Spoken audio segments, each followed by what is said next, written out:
An Englishman recently pulled off a move that exposed just how broken Britain's ticketing system really is. And the real shock isn't just what he did, but the fact that the loophole was there in the first place. Here's what went down. Instead of paying the full £68 family ticket price to get into Harewood House, he simply claimed to be a refugee. No ID checks, no follow-up questions, just a straight path to an £8 family entry. He and his family walked right in and enjoyed the estate like any other guest, only at a fraction of the cost. A staggering £60 difference, all thanks to a policy meant to support people in genuine need. But this raises a much deeper question. How is it even possible that asylum seekers are being granted deeply discounted tickets, while average British families are expected to pay the full amount? Why is a cultural outing more affordable for someone claiming refugee status than it is for the working citizens who pay the taxes that keep these heritage sites running?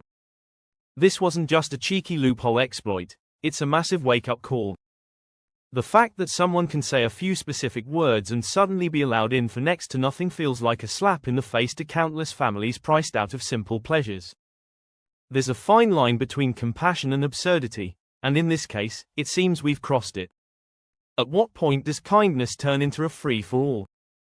How long until more people catch on and abuse the system in the same way, turning goodwill into a national punchline? Let's take a look at what actually happened, but before we do, don't forget to like and subscribe for more. Here's the moment it all unfolded. Hello, welcome to Harewood. No, we have not booked. That's fine. How many in the car? Family of 4. How old are the kids? She's 6, he's 1.5. Okay, so the baby goes free. Now, online it says refugee family ticket is £2. Do you have anything to show me? We didn't bring anything. We just saw it online. No booking? No, just saw the £2 refugee family ticket online. Right. Regular family ticket is £68. Yes, but it said £2 for refugees. Do you have a card or ID to show? No, we left it at home. It's expensive to replace. I can't let you in without proof. Anyone could say they're a refugee. We need something to confirm it. But isn't that discrimination? No, it's policy. Otherwise the next car could say the same. We need proof because the standard price is £24.95 per adult. Okay, for today, I'll let you in without the ID. But if you come again, please bring something. A benefit letter, refugee ID, something to confirm. Thank you. We understand. Thank you so much. I'll just get your tickets. It'll be £8 today. We try to help people, but there's a big difference in cost, so we have to be careful. Yes, we understand. Some people try to trick you. But we just didn't know. It's okay. Hope you have a lovely day. Thank you. Can I have a card receipt please? Of course. Enjoy your visit. Meanwhile, there's more bad news from the economic front. The UK's borrowing costs have spiked higher than expected, adding pressure on Chancellor Rachel Reeves. According to the latest figures from the Office for National Statistics, public sector borrowing climbed to £151.9 billion by the end of March, a hefty £14.6 billion above the OBR's forecast of £137.3 billion. Even more alarming, that figure is £20.7 billion higher than the previous year, making it the third highest annual borrowing total since records began in 1947. This surge is only topped by the COVID year and the 2010 financial crash.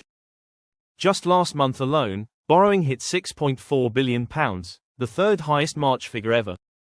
ON's chief economist Grant Fitzner explained that although there was a solid increase in government income, spending ballooned even more, mainly due to inflation-linked costs such as rising wages and benefits. By the end of the fiscal year, debt levels remained nearly equal to the entire economic output, something not seen since the 1960s. Professor Joe Nellis, an advisor at MHA, pointed out that the government spent £6.4 billion more than it earned in March, placing the Chancellor's already tight £9.9 billion fiscal headroom under serious threat.